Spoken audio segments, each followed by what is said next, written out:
మంచి డ్రెస్సులు వేసుకోవాలని ఆ బాలుడు ఆశపడ్డాడు.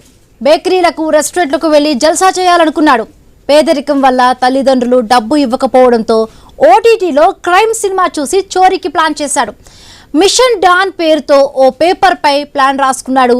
ఆ ప్లాన్ ప్రకారం ఓ ఇంట్లోకి చొరబడి 80,000 రూపాయల నగదును చోరీ చేశాడు. ఆ ఇంట్లో ఉన్న బాలికను హత్య చేసి గుట్టు చప్పుడు కాకుండా తప్పించుకున్నాడు. ఇది హైదరాబాద్ కుక్కట్పల్లిలో జరిగిన బాలిక సహస్ర మర్డర్ కేసులో మిస్టరీ.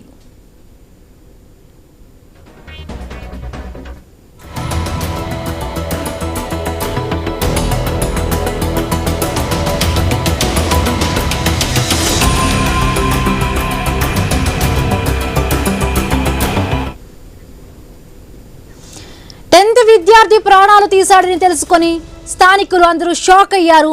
ఆ డీటెయిల్స్ మా ప్రతినిధి ప్రవీణ్ అందిస్తారు.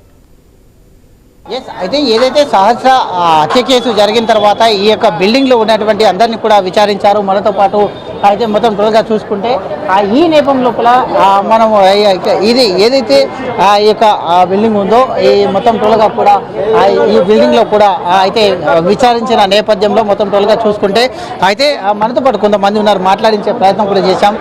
సరే, ఏంది ఇప్పుడు తెలిసిన తర్వాత ఏ విధంగా మేము తెలిసిన తర్వాత ఏ విధంగా అంటే ఇప్పుడు పాపను ఎలా చేసిండో ఆయన అదే విధంగా శిక్షించాలని కోరుకుంటున్నాం. 4 రోజుల నుంచి పోలీసులు కూడా ఇది చేశారు. ఇక్కడ ఉన్నటువంటి వాళ్ళని అందరినీ కూడా విచారించారు. 4 రోజుల నుండి ఇక్కడ మా ఇంటి వాళ్ళను విచారించారు, పక్కన ఉన్న వాళ్ళని కూడా విచారించారు. తర్వాత ఇంకా ఇది బయటపడ్డది 5వ రోజులు. ఎలా చూస్తున్నారు ఈ దాని మొత్తం అదే చిన్నపిల్ల అది ఘోరంగా ఆమెకి అభంశుభం తెలియని అమ్మాయి. ఆయన మీకే తెలుసు సార్, అది మేమేం చెప్పలేము. వాళ్ళు మైనర్లు కదా, మైనర్లు అయినా ఆ అబ్బాయి కూడా చంపాడు కాబట్టి ఆ అబ్బాయి కూడా అలాగే శిక్ష చేయాలి. అది ఖచ్చితంగా. అయితే అమ్మ చెప్పండి, ఈ యొక్క ఘటనని ఏ విధంగా చూడాలి?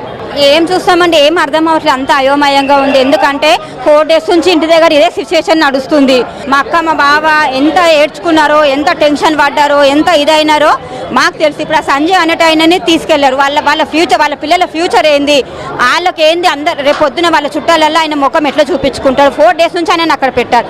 మా అక్క వాళ్ళ బాబుని రోజు పొద్దున వెళ్తే నైట్ 10 o'clock పంపిస్తున్నారు ఇంటికి. అంతగానము సఫర్ అయినాము. ఇప్పుడు ఇదంతా దేనికండి, ఎట్లా చెప్పండి, ఏం న్యాయం జరిగింది, ఎంత బాధ అవుతుంది. అందరు మా ఇంటికి వెళ్తే కాచుకున్నాం, మా ఇల్లు, మా ఇంటికి వెళ్తే మీ ఓనర్ ఇంట్లో ఉన్న వాళ్ళేనంట కదా, బిల్డింగ్ వాళ్ళేనంట కదా అని అడుగుతుంటే ఉండలేక ఇక్కడికి వచ్చేసాం. మా సిస్టర్ వాళ్ళ ఇంటికి వచ్చేసాం, ఉండలేక. అక్కడ వాళ్ళకి ఏం సమాధానాలు చెప్పాలి? మేము ఈ ఛానళ్ళల్లో ఎవరు ఇష్టం వచ్చినట్టు వాళ్ళు రాసేసుకుంటున్నారండి. మాకేంటంటే నిజాలు తెలుసుకొని వేస్తే, ఏ ఛానల్ అయినా నిజాలు తెలుసుకొని ఉన్నది ఉన్నట్టు వేస్తే ఎవరికి సఫర్ కాదు. ఎందుకంటే ఈ ఇంట్లో చాలా హార్ట్ పేషెంట్స్ ఉన్నారు. మా బావకి, నాకు, మా అక్కకి కొంచెం బాగుండదు, కొంచెం హార్ట్ ఎక్కువ కొట్టేసుకుంటుంది. ఆ టైంలో ఏమన్నా అయిపోతే ఇప్పుడు ఇంకొక ప్రాణం బలి అయినట్టు అవుతుంది కదా. అందుకే కొంచెం ఆలోచించి, ఏ మీడియా వాళ్ళైనా ఆలోచించి ముందు అడుగు వేయండి. ఎలా చూస్తారమ్మా? అయితే ఆ అమ్మాయి కూడా చిన్నదే, ఆ అబ్బాయి కూడా, ఇద్దరు కూడా మైనరే కాబట్టి అంత ఘోరంగా ఇది చేసిన దాన్ని అయితే ఎవరికైనా పిల్లలు ఉంటారు, ఎవరికైనా ఇబ్బంది. అయితే అమ్మాయి కూడా ఎంత ఇక్కడే మా అక్క వాళ్ళ ఇంట్లోనే ఆడుకుంటుందండి. ఆ పాప 24 hours 13 hours 24 hours ఇక్కడే ఉంటుంది. మా మనవరాళ్ళతో ఆడుకుంటుంది. ఆ అమ్మాయి మా పిల్లలాగానే, మా ఇంటి పిల్లలాగానే, మా ఇంట్లో పిల్లలాగానే ఉంది. ఎంత తట్టుకోలేకపోతున్నామండి, ఏం తట్టుకోలేకపోతున్నాం. బాధ అవుతుంది, చాలా బాధ అవుతుంది. అమ్మాయిని అన్నిసార్లు పొడిచి చంపిండంటే తనకు కూడా 2 అక్కలో చెల్లెల్లో ఉన్నారంట కదా. మళ్ళీ రేపు ఎట్లా పరిస్థితి అండి చెప్పండి. మళ్ళీ బాబుకు తెలిసి చేశాడా, తెలియక చేశాడా, వాడికి ఏం శిక్ష చేస్తారో. అయినా కూడా మైనరు, తెలియదండి. ఇక ఏం డిసైడ్ చేస్తారో పోలీస్ వాళ్ళకి తెలుసండి, మాకైతే ఏం తెలియదు. అయితే ఖచ్చితంగా శిక్షించాలి, అతనికి కూడా ఇదే విధంగా చేయాలి. ఎన్ని రోజుల నుంచి మేము సఫర్ అయ్యాము, అయితే మా యొక్క బయట కూడా మేము తల ఎత్తుకోలేకపోతున్నామంటూ కూడా మనతో పాటు చెప్తూ ఉన్నారు. వీడియో జర్నలిస్ట్ కృష్ణతో ప్రవీణ్, ఐ న్యూస్, హైదరాబాద్.